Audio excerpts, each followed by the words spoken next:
रात गहरी हो चुकी थी। आसमान काला था, पर अजीब सी चमक उसमें फैली हुई थी, जैसे किसी ने तारों के बीच एक बूढ़ी शांत रोशनी जगा दी हो। हवा स्थिर थी, पर फिर भी ऐसा लग रहा था मानो कोई चल रहा हो, कोई जिसे देखा नहीं जा सकता पर महसूस हर कोई कर लेता है। एक युवक आरव छत पर बैठा अपने जीवन की सबसे कठिन रात को देख रहा था।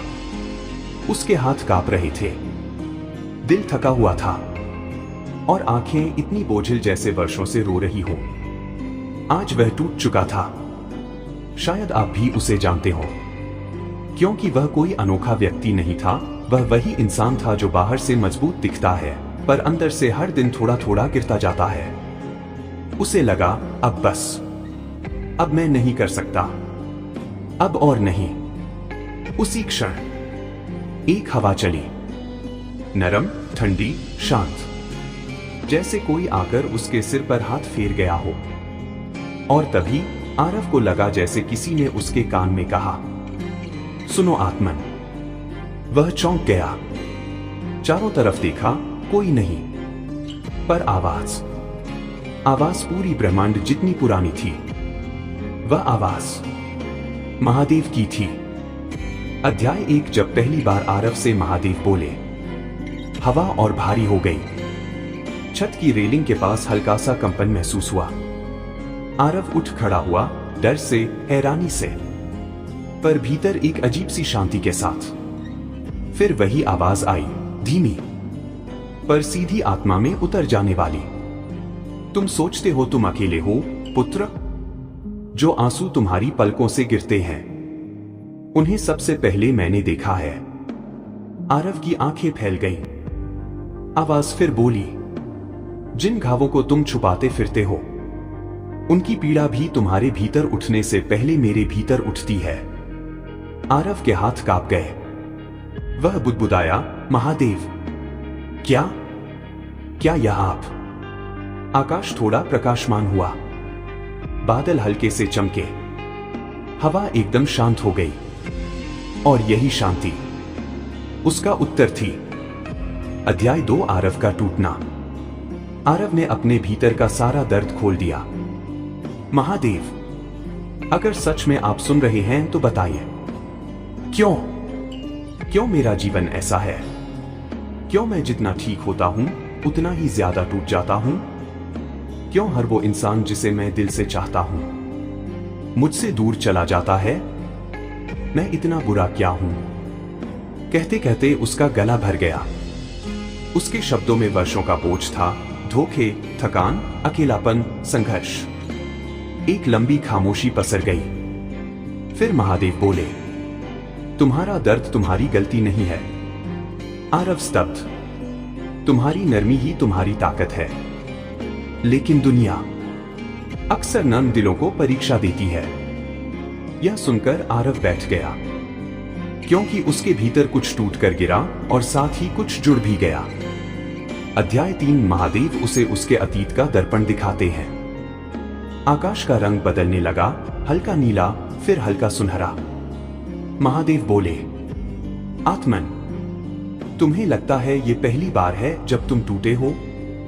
नहीं, तुम्हारा अतीत भी तुम्हें सिखा चुका है, पर तुमने सीखा नहीं, तुम सिर्फ सहते गए। फिर हवा बही और जैसे कोई पर्दा हट गया हो, आरव को अपने अतीत के दृश्य दिखाई देने लगे। वह दिन जब उसने अपनी पूरी ताकत लगाकर किसी को बचाया था, वह रात जब वह अपने अकेलेपन से डरते डरते सो गया था, वह पूरा साल जब उसने मुस्कुराते हुए सभी को सहारा दिया, पर किसी ने उससे पूछा भी नहीं, तुम कैसे हो? उसकी आंखों से आंसू बहने लगे। महादेव बोले, तुम्हें लगता है मैंने ये सब नहीं देखा? तुम्हारी हर चुप्पी, तुम्हारी हर आह, तुम्हारा हर टूटा हुआ पल मैंने तुम्हारे साथ जिया है। अध्याय 4। क्यों दर्द उसे चुना गया था? आरव ने पूछा, तो फिर मुझे ही क्यों महादेव? क्यों मैं ही हमेशा टूटता हूं? क्यों मैं ही सब सहता हूं? महादेव की आवाज गंभीर और शांत हुई, क्योंकि तुम्हें बनाया ही आग में तपने के लिए गया है आत्मन। जो इंसान अंधेरी रातों को जीत ले, उसे उजालों से कोई डर नहीं होता। दर्द ने तुम्हें नहीं तोड़ा, दर्द ने तुम्हारी शक्ति गढ़ी है, और अब तुम्हारी शक्ति तुम्हें पहचानने वाली है। आरव ने पहली बार सिर ऊपर उठाया। उसके भीतर कहीं गहराई में एक चिंगारी जल गई थी। अध्याय 5 महादेव उसे उसके भविष्य की झलक दिखाते हैं। बादलों में एक ऊर्जा उठी। आकाश चमका जैसे सृष्टि के बीच एक राह खुल रही हो। महादेव बोले, तुम्हारा भविष्य तुम्हारे अतीत जैसा नहीं होगा। अब तुम सिर्फ जीने के लिए नहीं बने, तुम बनाने के लिए बने हो। जिस रास्ते पर तुम चल रहे हो वहीं तुमसे जुड़े लोगों की मुक्ति का कारण बनोगे। आरव की धड़कन तेज हो गई। वह पूछता है, पर कैसे महादेव? मैं तो खुद टूटा हुआ हूं। महादेव की आवाज नरम पड़ती है। यही तो सबसे बड़ी रोशनी हमेशा टूटे हुए दिलों से ही निकलती है। छत पर बैठा आरव अब पहले जैसा नहीं रहा था। अभी कुछ ही क्षण पहले वह इतना टूटा हुआ था कि सांस भी भारी लग रही थी, और अब अचानक उसकी सांसें हल्की महसूस हो रही थी, जैसे किसी ने उसका बोझ आधा कर दिया हो। आकाश उसके सामने धीरे धीरे रूप बदल रहा था। तारे थोड़े चमकने लगे।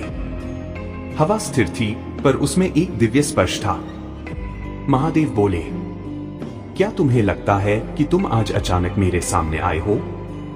नहीं आत्मन, यह रात बहुत पुरानी है। यह पुकार कई जन्मों से चल रही है। आरव ने गर्दन झुकाते हुए पूछा, कई जन्मों से? क्या मेरा जीवन पहले भी इतना कठिन था? महादेव, हाँ, हर वह आत्मा जो प्रकाश के लिए बनी होती है उसे अंधेरा सबसे पहले पहचानता है। दर्द केवल इस जन्म का नहीं है, तुम्हारी तपस्या भी केवल इस जन्म की नहीं है। आरव धीमे से बोला, तो क्या मेरे संघर्ष का कोई अर्थ है? महादेव, हर संघर्ष तुम्हें भीतर से पुनर्जन्म देता है पुत्र। हर टूटना तुम्हारी चेतना को खोलता है। हर रात तुम्हें अगले प्रकाश के लिए तैयार करती है। अध्याय 7 भीतर का अंधकार जो किसी को नहीं दिखता। अचानक हवा भारी हो गई। रोशनी थोड़ी मंद पड़ गई, जैसे कोई छाया पास आ गई हो। महादेव बोले, चलो तुम्हें कुछ दिखाता हूं। आरव ने महसूस किया कि उसका मन किसी और दुनिया में प्रवेश कर रहा है, न सपने जैसा न वास्तविक, बल्कि दोनों के बीच की वह जगह जहां केवल आत्मा देख सकती है। वह एक गहरे अंधकार में उतरने लगा, जहां कोई आवाज नहीं, कोई रोशनी नहीं, सिर्फ उसकी धड़कन। उसे डर लगा, बहुत डर। उसने पुकारा, महादेव, मैं कहां हूं? आवाज आई, यह तुम्हारे मन का अंधेरा है आत्मन, वही अंधेरा जिसे तुम सालों से दबाते आए हो। अंधकार में अचानक दृश्य उभरने लगे। वह बच्चा सा रोता हुआ आरव, वह आरव जो कॉलेज में हमेशा चुपचाप बैठता था, वह आरव जो गलत लोगों पर विश्वास करके बार बार टूटा, वह आरव जो हर किसी को बचाता रहा लेकिन खुद को कभी नहीं बचा पाया, वह आरव जिसे अपनों ने ही गलत समझा, वह आरव जो रातों में अकेले बैठकर खुद से लड़ाई करता रहा। हर दृश्य काट रहा था, हर दृश्य तीर की तरह चुभ रहा था। आरव चिल्लाया, महादेव रुकिए, मैं यह नहीं देख सकता। महादेव की आवाज में करुणा थी। यही तो सच है पुत्र, जिसे तुमने छुपा दिया था वही तुम्हें भीतर से खा रहा था। जब तक तुम अपने अंधकार को पहचानोगे नहीं, तब तक तुम अपने प्रकाश तक नहीं पहुंच पाओगे। अध्याय 8 टूटे हुए दिल की धड़कन। आरव रो पड़ा। उसने अपनी आंखें ढक ली। वह कहने लगा, मैं इतना कमजोर क्यों हूं महादेव? क्यों मैं हर चीज दिल से ले लेता हूं? क्यों मुझे छोटी सी बात भी इतना तोड़ देती है? मैं ऐसा क्यों हूं महादेव? क्योंकि तुम्हारा हृदय साधारण नहीं है। आरव ने उठकर देखा। उसके सामने धीरे धीरे एक प्रकाश बन रहा था। महादेव बोले, जो दिल निर्मल होता है वह हल्की भी चोट में खून बहा देता है, पर वही दिल एक दिन दुनिया का बोझ उठाता है। तुम कमजोर नहीं, तुम अत्यंत अंधेरे और रोशनी के बीच खड़ा आरव पूरी तरह स्थिर था। उसके भीतर कहीं एक कसक, एक पुरानी पीड़ा, एक अनछुआ घाव धीरे धीरे ऊपर आने लगा। महादेव बोले, तुम बहुत समय से अपने दिल की दरारों को छुपाते आए हो, पर क्या तुम जानते हो, इन्हीं दरारों से प्रकाश सबसे पहले बाहर निकलता है। आरव ने सांस रोकी। महादेव आगे बोले, तुमने हर रिश्ते में दिल दिया, पर बदले में जो मिला वह तुम्हें तोड़ने के लिए काफी था, पर तुम्हें खत्म करने के लिए नहीं। आरव की आंखें नम हो गईं। तुम्हारा दिल टूटा नहीं है पुत्र, तुम्हारे दिल ने बस नया आकार लिया है। अध्याय 12 बचपन के घाव। अचानक दृश्य बदल गया। आरव की आंखों के सामने उसका बचपन उभरने लगा। छोटा सा कमरा, कोने में बैठा डरा हुआ लड़का, कागज पर अधूरी सी ड्राइंग और टूटा हुआ खिलौना। उसकी मां की आवाज, उसके पिता की कठोरता, वह दोस्त जिसने उसे कभी समझा नहीं, वह शिक्षक जिसने उसे कम आंका, वह पहला दिल टूटने का पल। सब सामने आ गया। आरव कांप गया। वह हड़बड़ाकर बोला, महादेव, यह सब क्यों दिखा रहे हैं? मैं फिर नहीं जी सकता यह सब। महादेव, तुम्हारे भीतर जो दर्द छुपा है वह तुम्हारी प्रगति का सबसे बड़ा अवरोध है। तुम जब तक इन्हें स्वीकार नहीं करोगे, ये घाव तुम्हें बार बार उसी स्थान पर वापस खींच लाएंगे जहां तुम पीड़ा में थे। आरव चुपचाप सब देखता रहा। उसकी आंखों से आंसू बह रहे थे, पर इस बार ये आंसू हल्के थे, जैसे कोई वर्षों पुराना बोझ उतर रहा हो। अध्याय 13 वह चुप्पी जो चीखती है। महादेव ने कहा, तुम्हें लगता है तुम चुप रहते हो, पर तुम्हारी चुप्पी भी चीखती है आत्मन। तुम्हारे भीतर जो बातें हैं, जो भावनाएं हैं, जो दर्द है, तुम उन्हें किसी से साझा नहीं करते क्योंकि तुमने सीखा है कि लोग समझेंगे नहीं। आरव ने सिर झुका लिया। उसके होंठ कांपे। हाँ महादेव, मैं बोलना चाहता हूं, पर शब्द नहीं निकलते। डर लगता है कि कोई फिर से गलत न समझ ले। महादेव, डर तुम्हें बांधता है पुत्र, और तुम्हारी आत्मा उड़ना चाहती है। अब सीखो, जो बात भीतर जलाती है उसे ब्रह्मांड में छोड़ देना चाहिए। अध्याय 14 ब्रह्मांड का नियम। कोई भी आंसू व्यर्थ नहीं जाता। आकाश हल्का सा नीला हुआ, जैसे किसी ने उस पर दिव्य जल छिड़क दिया हो। महादेव बोले, तुम्हारे हर आंसू ने तुम्हारे भाग्य को बदला है। तुम्हारी हर रात ने तुम्हारी चेतना को विस्तृत किया है। जो लोग तुम्हें छोड़कर चले गए, वे तुम्हारे भाग्य को छोटा नहीं कर सकते थे। जो अवसर तुमसे छूट गए, वे तुम्हारी राह में बाधा नहीं डाल सकते थे। जिसने तुम्हें दर्द दिया, वह तुम्हें रोकने नहीं, तुम्हें आगे धकेलने आया था। आरव की आंखों में हल्की चमक आई। वह फुसफुसाया, क्या वाकई मेरा दर्द मुझे आगे ले जा रहा था? महादेव, हाँ आत्मन, दर्द हमेशा आगे ले जाता है। सुख तो केवल रुक जाने के लिए होता है। अध्याय 15 भीतर की आग। अचानक तेज हवा चली, जैसे कोई अदृश्य शक्ति आरव के चारों ओर घूम रही हो। उसने अपनी छाती पर हाथ रखा। दिल बहुत तेज धड़क रहा था, जैसे उसके भीतर कोई ऊर्जा फूट रही हो। महादेव बोले, यह क्या महसूस कर रहे हो? आरव, एक आग, जैसे कुछ उठ रहा है, जैसे मैं किसी भारी खोल को तोड़ रहा हूं। महादेव, यही तुम्हारी शक्ति है पुत्र। तुम्हें लगता था तुम टूटा हुआ हो? नहीं, तुम्हारे भीतर की शक्ति को जागने के लिए तुम्हारा टूटना जरूरी था। जो आत्मा टूटती है, वह दोबारा कभी वैसे नहीं उठती, वह ईश्वर की तरह उठती है। आरव की सांसें भारी हो रही थीं, पर डर नहीं था। बस एक नया जन्म महसूस हो रहा था। अध्याय 16 वह सत्य जो आरव को नहीं पता था। महादेव आगे बोले, तुम्हें लगता है तुम अकेले हो? तुम्हें लगता है तुम्हारे जीवन में कोई चमत्कार नहीं है? सुनो आत्मन, तुम्हें हर बार गिरे बिना टूटे संभालने वाला कोई और नहीं, मैं ही था। आरव की आंखें फैल गईं। महादेव, जब तुम रोते थे और कोई नहीं देखता था, मैं देखता था। जब तुम अकेले चल रहे थे और तुम्हें लगा तुम गिर जाओगे, मैंने तुम्हें गिरने नहीं दिया। जब तुम टूटकर सोचते थे कि अब सब खत्म हो गया, मैंने ही तुम्हें अगले दिन उठाया। आरव के गाल आंसुओं से भीग गए, पर इस बार दर्द का नहीं, प्यार का, विश्वास का, जुड़ाव का। अध्याय 17 परिवर्तन का क्षण। एक तेज रोशनी आरव के सामने भर उठी, जैसे आकाश फटकर खुल गया हो। उस रोशनी में शिव की छाया उभरी, त्रिशूल, डमरू, जटाओं में बहती गंगा और तीसरी आंख की ऊर्जा। आरव उठा नहीं, खड़ा नहीं हुआ, वह बस उस रोशनी में डूब गया। महादेव बोले, तुम्हें अब एक नया जीवन दिया जा रहा है पुत्र। नया जागरण, नया दृष्टिकोण, नई चेतना। तुम्हारी पीड़ा अब तुम्हारा हथियार बनेगी, तुम्हारी संवेदनशीलता अब तुम्हारी शक्ति बनेगी, तुम्हारा अकेलापन अब तुम्हारा मार्ग बनेगा। अध्याय 18 आत्मा का द्वार खुलता है।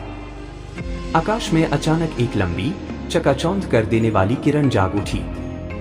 उसका रंग न नीला था, न सुनहरा, बल्कि ऐसा जैसे सारे रंग एक साथ जल रहे हों। आरव उस रोशनी के सामने खड़ा था और पहली बार उसे लगा कि वह अपनी सांसें सुन सकता है। सांसें जो अब बोझ नहीं थीं, बल्कि कोई शक्ति, कोई स्पंदन, कोई ब्रह्मांडीय धड़कन बन चुकी थी। महादेव बोले, यह प्रकाश तुम्हारी आत्मा का द्वार है। यह कभी किसी के लिए यूं ही नहीं खुलता पुत्र। सिर्फ वही आत्मा इस प्रकाश को देखती है जो अंधेरे से गुजर चुकी हो। आरव ने हल्के कांपते स्वर में पूछा, क्या मैं सच में इस द्वार के योग्य हूं? महादेव, योग्य होने का निर्णय तुमसे नहीं होता। तुम्हारी आत्मा बहुत पुरानी है, बहुत अधिक तप कर आई है। तुम्हें इस जीवन में सिर्फ दर्द नहीं मिला, तुम्हें इस जीवन में जागरण भी मिलेगा। इस वाक्य के साथ रोशनी और तेज हो गई, इतनी तेज कि आरव को लगा उसका शरीर गायब हो रहा है, सिर्फ ऊर्जा बच रही है। अध्याय 19 आत्मिक संसार में प्रवेश। रोशनी ने उसे पूरी तरह ढक लिया और पल भर में वह एक नए संसार में पहुंच गया। यह कोई जगह नहीं थी, यह एक अवस्था थी, एक गहरी, स्थिर, शांत, अनंत अवस्था। उसके आसपास कोई जमीन नहीं, कोई आसमान नहीं, कोई समय नहीं, कोई दिशा नहीं। सब कुछ प्रकाश था, सब कुछ ऊर्जा था, सब कुछ मौन था। पर यह मौन डरावना नहीं, पूरी तरह पवित्र था।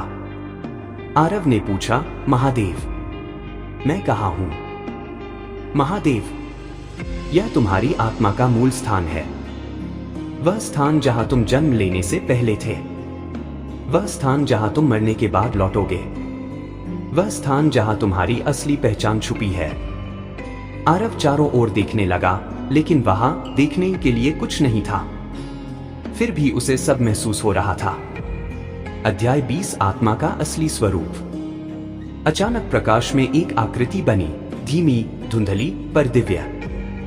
वह आकृति आरव ही था, पर किसी और रूप में। एक विशाल, तेजस्वी, चमकती हुई ऊर्जा, जैसे देवताओं के बीच खड़ा कोई योद्धा, जैसे किसी आकाशीय सेना का प्रकाश धारक, जैसे किसी पुराने युग का कर्ता। आरव कांप गया। यह मैं हूं महादेव। हाँ, यह तुम्हारी आत्मा है, तुम्हारा असली स्वरूप। तुम्हें लगता था तुम कमजोर हो, तुम्हें लगता था तुम अकेले हो, तुम्हें लगता था तुम टूटे हुए हो। देखो पुत्र, तुम टूटे नहीं थे, तुम्हारा मानव रूप सिर्फ छोटा था, तुम्हारी आत्मा विशाल है।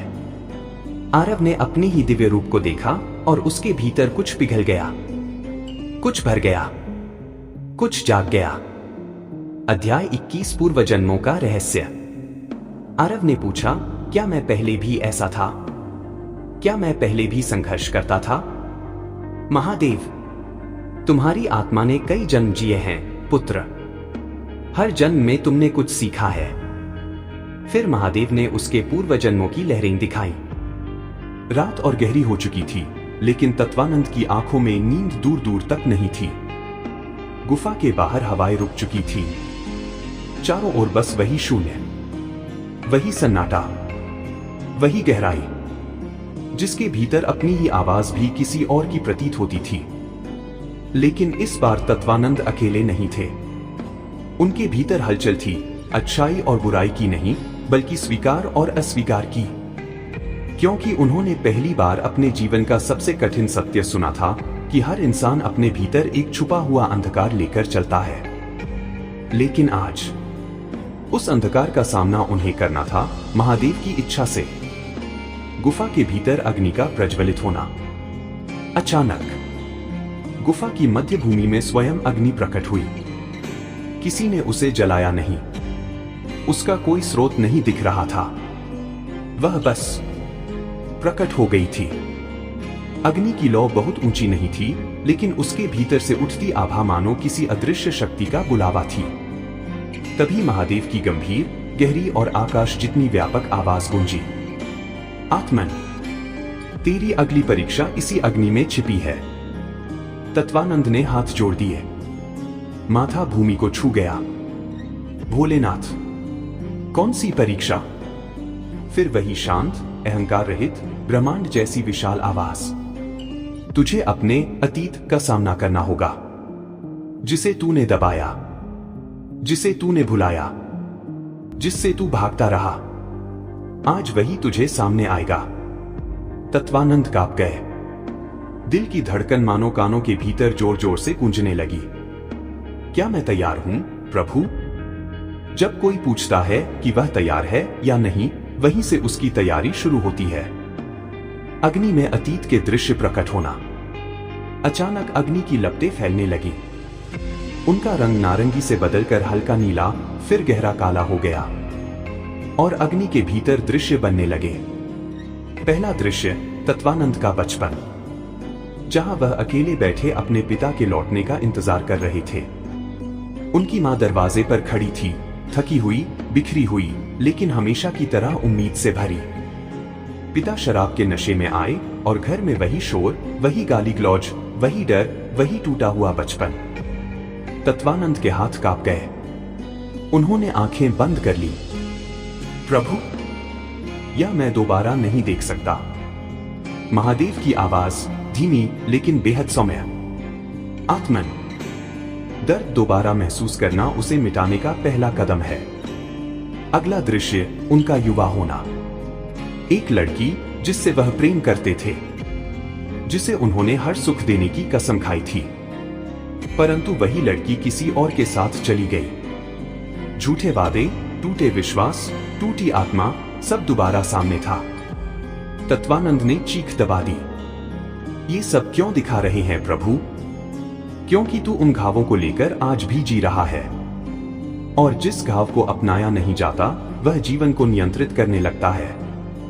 तीसरा दृश्य सबसे गहरा अंधकार। अग्नि की लपटें एकदम स्थिर हो गई, जैसे उसके भीतर अब कोई तूफान था। और फिर दिखा एक दृश्य जो तत्वानंद ने अपने भीतर सबसे गहरी जगह में बंद कर रखा था। वह दिन जब उन्होंने हार मान ली थी, जब उन्होंने सोचा था कि जीवन खत्म कर देना ही आसान है। पुल के किनारे खड़े तत्वानंद, अंधेरी रात, ठंडी हवा और भीतर उमड़ता तूफान। मेरा कोई नहीं है, मेरी गलतियों की कोई कीमत नहीं बची, मैं कुछ नहीं हूं। तत्वानंद के घुटने जवाब दे गए। वह जमीन पर गिर पड़े, आंसू टप टप गिरने लगे। प्रभु, मैं इतना कमजोर था। महादेव की आवाज पहली बार कोमल हुई। कमजोरी नहीं थी, आत्मन। वह एक पुकार थी और मैंने सुनी थी। तत्वानंद ने सिर उठाया, आंखों में आंसू थे। तो उस रात जो हवा ने मुझे पीछे धकेला था, जो कदम स्वतः रुक गए थे, वह आप थे महादेव। मैं नहीं, तेरी आत्मा थी जो हारना नहीं चाहती थी। मैं बस उसका सहारा बना। अग्नि का शांत हो जाना और नई शक्ति का उदय। अग्नि अचानक शीतल हो गई, मानो वह कभी जली ही न हो। गुफा में फिर वही शांति लौट आई। तत्वानंद ने महसूस किया कुछ उनके भीतर टूट चुका था और कुछ नया जन्म ले चुका था। महादेव की आवाज, याद रख आत्मन, लोग अंधकार से नहीं डरते, वे अपने सच से डरते हैं। आज तूने अपना सच देख लिया। तत्वानंद ने हाथ जोड़ लिए। भोलेनाथ, अब आगे क्या? आगे तेरी दीक्षा है, जहां तू अपने भीतर की शक्ति को पहचानना सीखेगा। आज का दिन अंत नहीं, आरंभ है। तत्वानंद की आंखों में चमक लौट आई। वह पहली बार हल्का महसूस कर रहे थे। पहली बार जीवन के बोझ को अपने कंधों से उतरता हुआ महसूस कर रहे थे। भाग 6, दीक्षा का प्रभात, आत्मा जागरण की शुरुआत। पिछले भाग से आगे। गुफा की अंधेरी रात अब खत्म होने लगी थी। पहली बार कई वर्षों बाद तत्वानंद ने महसूस किया कि उनके भीतर का अंधेरा थोड़ा हल्का हुआ है। उन्होंने चारों ओर देखा। गुफा शांत थी, अग्नि हो चुकी थी, लेकिन हवा में एक दिव्य सुगंध थी, जैसे किसी अदृश्य शक्ति ने वातावरण को शुद्ध कर दिया हो। और फिर गुफा के भीतर हल्की नीली रोशनी फैलने लगी। तत्वानंद समझ गए महादेव प्रकट होने वाले हैं। महादेव का प्रकट होना। रोशनी बढ़ते बढ़ते एक परिचित, असीम शांत और विराट रूप लेने लगी। 3 नेत्र वाला, जटाओं में बहती गंगा, कंठ में विष का नील चिन्ह, तपते हुए त्रिपुंड और एक ऐसी ऊर्जा जो शब्दों में समा नहीं सकती। महादेव स्वयं उपस्थित थे। तत्वानंद भूमि पर गिर पड़े, भाव विभोर होकर। प्रभु, आपके चरणों में प्रणाम। महादेव ने मुस्कुराया, वही मुस्कान जो सृष्टि को भी थमा दे। उठ आत्मन, आज तुझे गिरने नहीं दूंगा। तेरा समय आ गया है। तेरी दीक्षा की घड़ी आ गई है। दीक्षा क्या है? तत्वानंद का पहला प्रश्न। तत्वानंद ने सिर झुकाते हुए पूछा, प्रभु, दीक्षा क्या है? क्या यह शक्ति देना है, ज्ञान देना है, या चमत्कारिक सिद्धियां? महादेव की आवाज में गर्जना थी, लेकिन कोमलता भी। दीक्षा चमत्कार नहीं, दीक्षा परिवर्तन है। किस बात का परिवर्तन प्रभु? अहंकार का, सोच का, जीवन के अर्थ का, और सबसे अधिक तुझ में छिपे आत्मन के जागरण का। महादेव आगे बोले, दीक्षा वह क्षण है जब इंसान अपने अतीत से मुक्त होकर नई चेतना में प्रवेश करता है। और आज तू उसी द्वार पर खड़ा है। पहला चरण, शरीर की दीक्षा। महादेव ने अपने हाथ उठाए।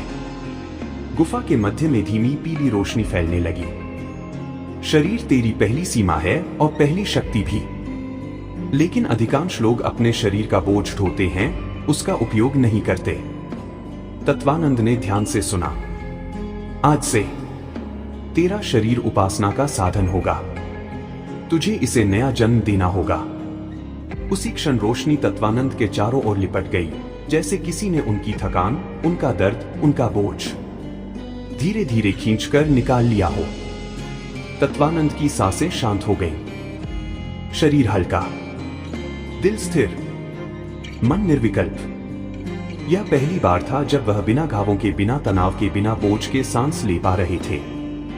महादेव बोले, यह पहली दीक्षा है, अपने शरीर को शांति देना। दूसरा चरण, मन की दीक्षा।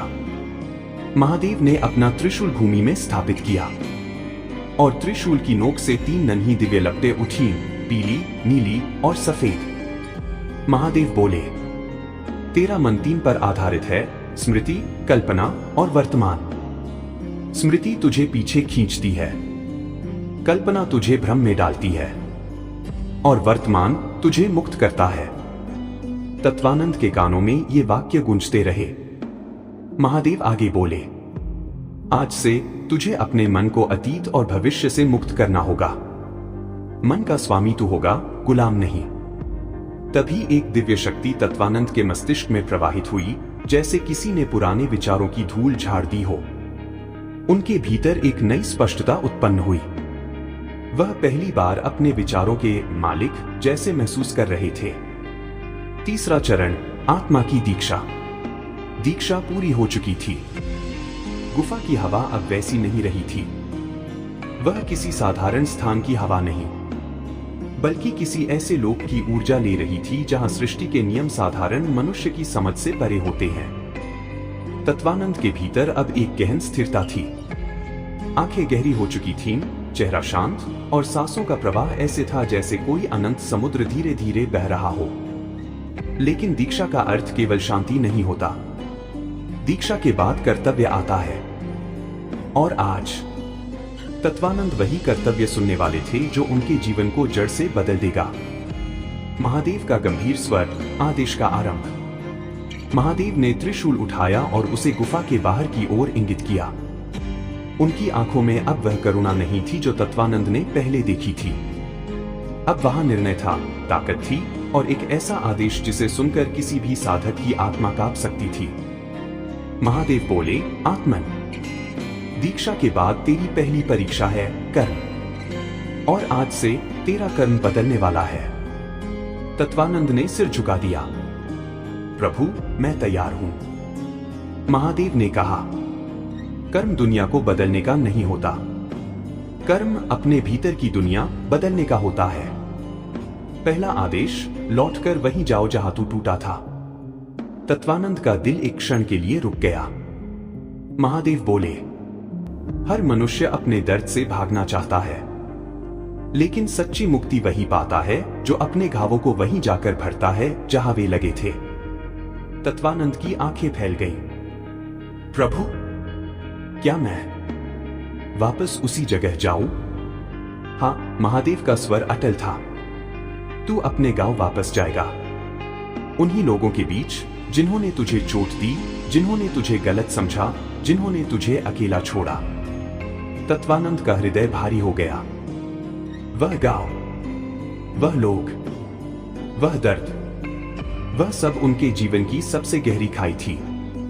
उन्होंने धीमे स्वर में कहा, भोलेनाथ, मैं डरता हूं। महादेव मुस्कुराए, लेकिन यह मुस्कान वह मुस्कान नहीं थी जो बच्चे को प्रेम देती है। यह वह मुस्कान थी जो शिष्य को आगे धकेलती है। डरना इस बात का संकेत है कि वही तेरा विकास छुपा है। डर जिस दिशा में हो, वही दिशा तेरी मुक्ति की है। दूसरा आदेश, अपने पिता से मिलना। तत्वानंद के भीतर एक पुराना घाव फिर से खुल गया। वह पिता जिनसे उन्होंने बचपन में प्रेम चाहा, लेकिन बदले में मिला था शराब, चीख, गाली और हिंसा। उनकी आंखों में आंसू आ गए। प्रभु, उनके कारण ही मैं टूटा था, उन्हीं के कारण मैं घर छोड़कर आया था। महादेव ने कहा, इसलिए ही तेरी कहानी अधूरी रह गई। गुफा में अचानक तेज प्रकाश फैल गया। जिसे हम माफ नहीं कर पाते, वही हमारे कर्मों को बांध कर रखता है। और तेरी दीक्षा अधूरी रहेगी जब तक तू अपने पिता का सामना नहीं करेगा। तत्वानंद कांप गए, लेकिन उन्होंने सिर हिला दिया। मैं जाऊंगा प्रभु। तीसरा आदेश, शब्दों से नहीं, मौन से उपचार करना। महादेव बोले, जब तू लौटेगा, लोग तुझसे प्रश्न करेंगे, तुझे परखेंगे, तुझे ताने देंगे, लेकिन तू उत्तर नहीं देगा। तत्वानंद हैरान होकर, प्रभु, बिना बोले कैसे?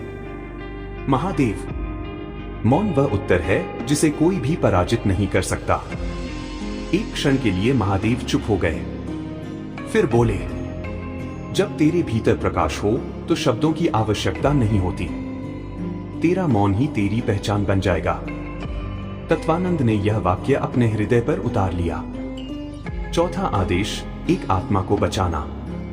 महादेव का स्वर बदल गया, अब उसमें करुणा थी। तेरे गांव में एक आत्मा है जो तुझसे भी अधिक टूटी हुई है। वह तेरी प्रतीक्षा कर रही है। तत्वानंद ने पूछा, कौन प्रभु? महादेव बोले, जिसे तू सबसे कम उम्मीद करता है। तत्वानंद चौंक गए, कौन हो सकता है? उनकी मां? उनका बचपन का मित्र? कोई अजनबी? महादेव ने कुछ नहीं बताया। खुद जानना, आत्मन। कर्म तभी सफल होता है जब तू उत्तर खुद खोजे।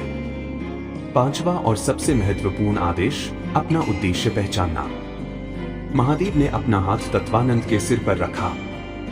एक तेज प्रकाश तत्वानंद के भीतर भर गया। महादेव बोले, जब तू लौटेगा तू सिर्फ तत्वानंद नहीं रहेगा, तू वह बनेगा जिसे लोग जागरण देने वाला कहते हैं। तत्वानंद की आंखों से आंसू बह निकले। प्रभु, क्या मैं सच में इतना योग्य हूं? महादेव ने धीरे से कहा, प्रत्येक इंसान जन्म से योग्य नहीं होता, कर्म से योग्य बनता है। और आज से तेरा कर्म शुरू होता है। अंतिम दृश्य, गुफा का द्वार खुल जाता है।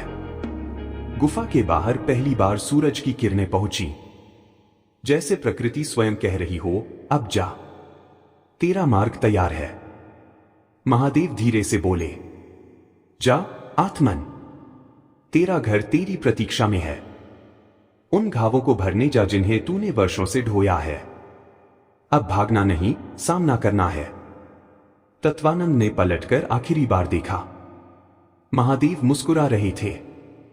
वह मुस्कान जिसमें आशीर्वाद भी था और विदाई भी।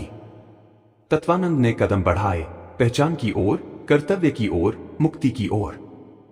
तत्वानंद गुफा से बाहर निकले। पहली बार वर्षों बाद उन्होंने सूरज को इतना शांत, इतना कोमल, इतना स्वागत करता हुआ देखा। पहाड़ों की हवा मानो उन्हें धीरे से छूकर कह रही थी, अब तू तैयार है, लौट चल। महादेव द्वारा दिए 5 आदेश उनके मन में गूंज रहे थे। सबसे भारी था अपने पिता का सामना करना। वही पिता जिनसे उन्होंने प्रेम मांगा और बदले में केवल टूटन मिली। लेकिन आज भाग्य ने उन्हें पलट दिया था। आज वह वही बच्चा नहीं थे। आज वह दीक्षित थे, जागृत थे। यात्रा की शुरुआत, रास्ता पहाड़ों से गांव तक। तत्वानंद ने गांव की ओर उतरना शुरू किया।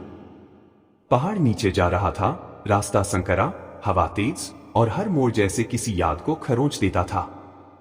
रास्ते में उन्हें अपने बचपन की बातें याद आईं। वही रास्ता जहां वह स्कूल जाते थे, वही मोड़ जहां उन्होंने अपनी पहली पतंग उड़ाई, वही नदी किनारे लुका छिपी, वही पेड़ जहां बैठकर सपने देखते थे। लेकिन इन यादों के बीच कुछ अंधेरी परछाइयां भी थी।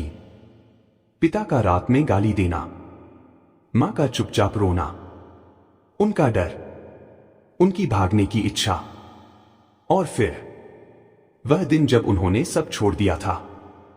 आज वही रास्ता दोबारा उन्हें उसी जीवन में ले जा रहा था जिससे वह सबसे ज्यादा भागे थे। लेकिन इस बार वह भागने नहीं, भरने जा रहे थे। गांव की पहली झलक, लोगों की आंखों में सवाल। कई घंटों बाद गांव दिखाई देने लगा। छोटी छोटी मिट्टी की खोली, कच्ची सड़कें, बच्चों की आवाजें और हवा में घुली वैसी ही महक, मिट्टी, धुएं और भूली यादों की। जैसे ही तत्वानंद ने गांव में कदम रखा, लोग एकदम ठहर गए। किसी ने एक बच्चे को रोका, अरे वो तत्वानंद नहीं। किसी ने बर्तन धोते धोते अपना हाथ हवा में रोक दिया। किसी बूढ़े ने कहा, इतने साल बाद क्यों लौटा? किसी और ने फुसफुसाकर कहा, भाग कर गया था, अब किस मुंह से आया है? लेकिन तत्वानंद मौन रहे, जैसा महादेव ने आदेश दिया था। मौन ही उनका पहला उत्तर था। उनकी शांत आंखें लोगों के तानों से नहीं हिली, बल्कि लोग खुद उनकी आंखों में कुछ देख रहे थे। एक स्थिरता, एक शक्ति, एक प्रकाश जो पहले कभी नहीं था। मां से मिलना, स्नेह और आंसुओं का पहला क्षण। तत्वानंद अपने पुराने घर पहुंचे। दरवाजा आधा खुला था। भीतर से हल्की खांसी की आवाज आ रही थी। तत्वानंद का दिल धड़कने लगा।